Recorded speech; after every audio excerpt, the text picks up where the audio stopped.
অলিমা বুঝেন? এখন তো যুবকরা অলিমাই চিনবে না।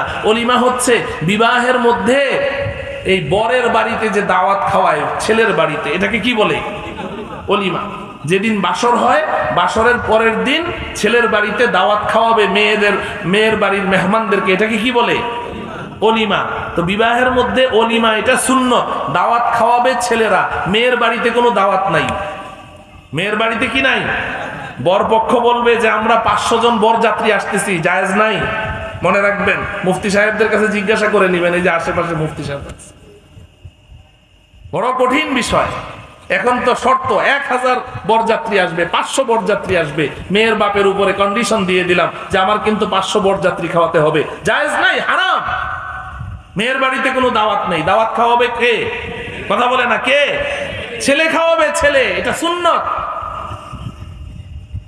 একে তো বলে যে 500 বরযাত্রী আসবে, আবার ওই মেয়ের বাবা বেচারা একেবারেই কত কষ্ট করে আয়োজন করে 500 লোকের। তো 500 বরযাত্রীর কথা বলে, কিন্তু যায় হইল 1000।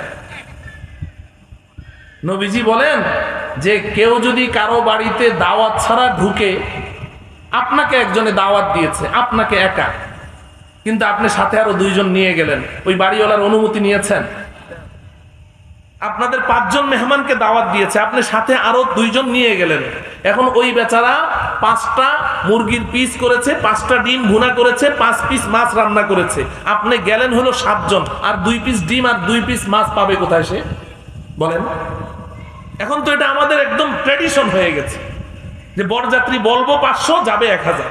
মানে যত মেয়ের পক্ষকে যত বেশি কি করা যায়, বিপদে ফেলানো যায়, মনে হয় যেন প্রতিযোগিতার সাথে।